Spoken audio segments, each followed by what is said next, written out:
terdiagnosa MS dari tahun 2021 pada bulan September. Berawal dari sakit kepala saya dari bulan April, saya mengalami sakit kepala yang begitu hebat dan lama saya berobat terus-menerus beberapa kali, tapi sakit kepala itu terus-menerus tidak pernah berhenti.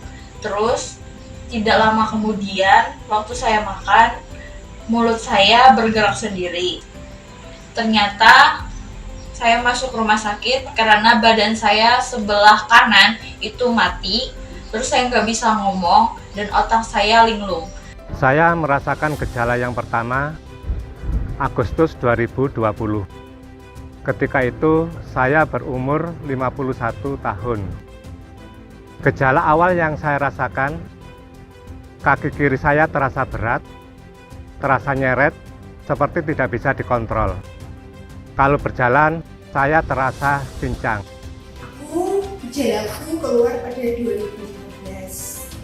Namun aku mulai pengobatan di 2016 karena terdiagnosanya di 2016 di Yogyakarta.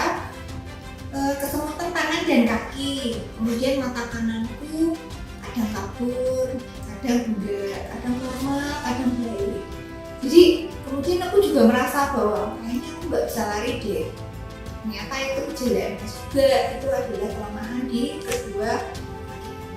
Pertama kali gejala itu tahun 2017. Jadi waktu itu saya jatuh terduduk, kemudian nggak bisa bangun lagi. Jadi lemah kakinya, kayak lumpuh kali ya. Tapi itu hanya beberapa menit, habis itu bisa jalan lagi. Pertama kali saya merasakan gejala MS ini pada tahun 2017. Waktu itu usia saya 30 tahun. Pertama kali saya merasakan keluhan sering kesemutan, terutama di daerah belikat sebelah kiri. Lama-kelamaan kemudian menjalar ke kepala dan juga ke lengan sebelah kiri. Kemudian yang paling saya rasakan ada perasaan kebas tapi di kaki sebelah kiri, hanya di kaki sebelah kiri. Setelah lama berlangsung kesemutan dan kebas tersebut, lama-kelamaan kaki saya menjadi sulit digerakkan dan sulit diajak untuk berjalan. Jadi jalan saya seperti diseret. Bahkan saya merasakan tubuh saya mulai tidak seimbang dan mudah terjatuh. Sempat juga beberapa kali saya mengalami pingsan, terjatuh kemudian pingsan. Itu aja gejala awal saya. Saya merasakan gejala yang lebih jelas, yaitu kebutaan sesaat selama 15 menit dan kelumpuhan selama 1 minggu. Jadi saya anggap itu sebagai gejala MS pertama yang saya rasakan.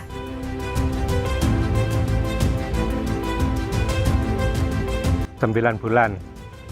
Awal gejala bulan Agustus 2020 dan terdiagnosa Mei 2021. Gejala itu keluar di 2015. Kemudian saya berobat ke dokter saraf dan dokter mata untuk mata kanan saya. Di dokter saraf diobati, dicek macam-macam, tapi waktu itu saya diperiksanya dengan menggunakan MRI 0,3 dislasi, tidak terlalu kelihatan.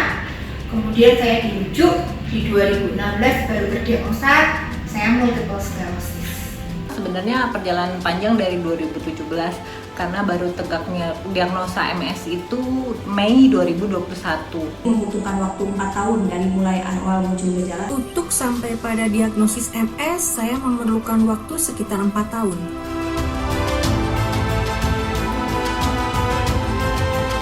Dokter katakan ini bukan stroke ringan tetapi MS.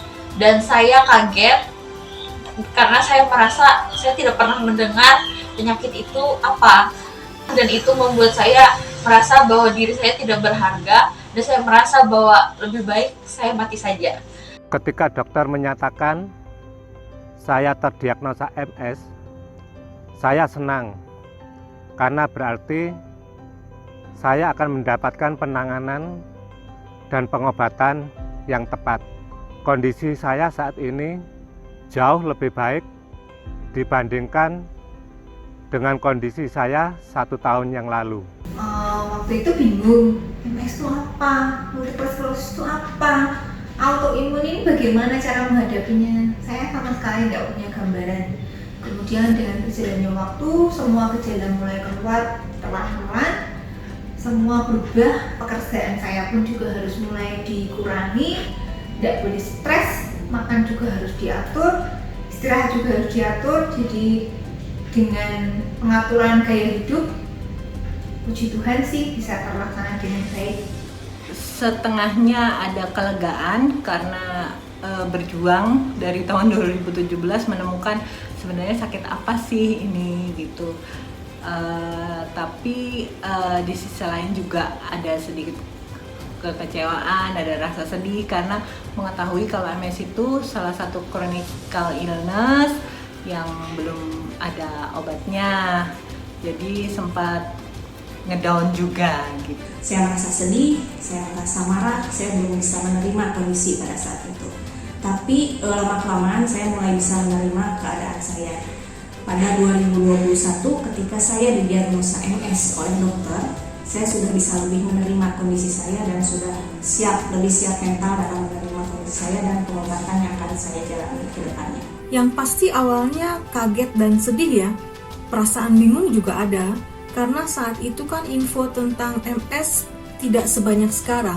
Bukan hanya perubahan dalam hal penurunan kemampuan fisik saja, tapi juga perubahan dalam hampir semua segi kehidupan saya. Jadi intinya sih, MS membuat kualitas hidup saya menjadi sangat menurun.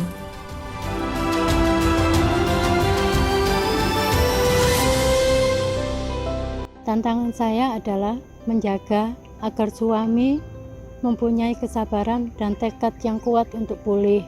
Untuk itu saya mensupportnya dengan disiplin ke dokter, minum obat, melatih gerak, mengajaknya bermain dan bercanda. Yang penting menata hati, menata pikiran bahwa MS ini adalah sahabat kita.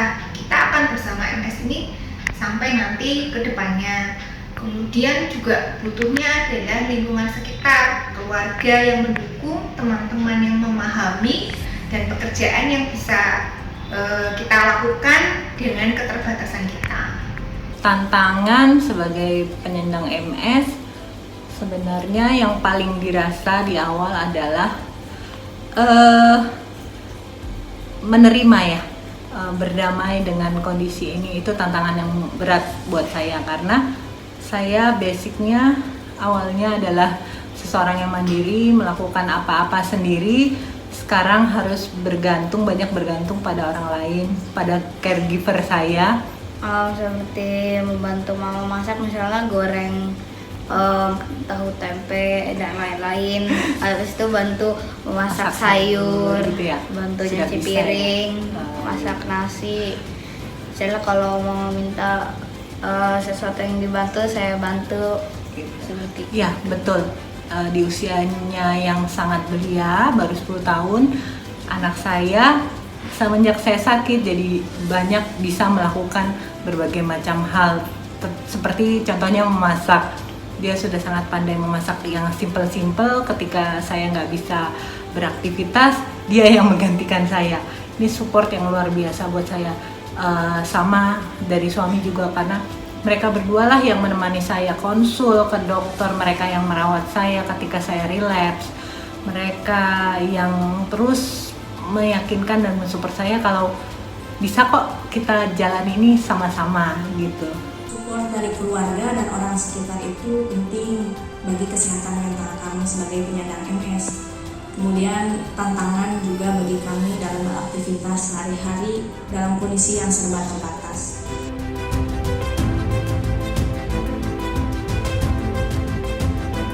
Harapan saya, mari kita sebagai caregiver, yaitu orang yang paling dekat secara fisik dan hati, memberikan kepedulian agar penyandang MS selalu bersemangat untuk pulih. Dan harapan saya, yang pertama, agar penyandang MS dapat terdiagnosa secara lebih cepat. Yang kedua, meskipun MS telah menyerang saraf-saraf otak kita, mari tetap bahagia agar MS tidak menyerang saraf-saraf pikiran dan jiwa kita. Ayo bahagia, keep smiling. Harapan saya semua tenaga kesehatan dan rumah sakit dapat menyediakan pertama untuk diagnostiknya, kemudian untuk terapinya, juga untuk kami bisa meraihnya. Harapan kedepannya dalam penanganan MS mungkin lebih sering diadakan seminar baik untuk tenaga medis maupun orang awam tentang MS itu sendiri agar pengetahuan masyarakat bisa lebih meningkat tentang MS ini. Kemudian untuk obat-obatan mudah-mudahan nanti ke depannya lebih banyak lagi obat-obatan yang bisa di-cover oleh asuransi, terutama obat-obatan yang memang untuk penderita MS itu sendiri. Saya ingin Indonesia menjadi tempat yang lebih baik dan lebih ramah bagi semua penyandang MS, terutama dalam hal kemudahan mendapatkan akses pengobatan dan juga obat-obatan yang harganya lebih terjangkau oleh berbagai lapisan masyarakat. Dan satu lagi hal yang penting adalah saya ingin semua penyandang MS memiliki lingkaran pendukung atau support system yang sangat baik. Karena dengan memiliki support system yang sangat baik, otomatis kualitas hidup penyandang MS akan meningkat. Dan dengan meningkatnya kualitas hidup penyandang MS, maka keharusan menjalani hidup berdampingan dengan MS akan terasa lebih ringan.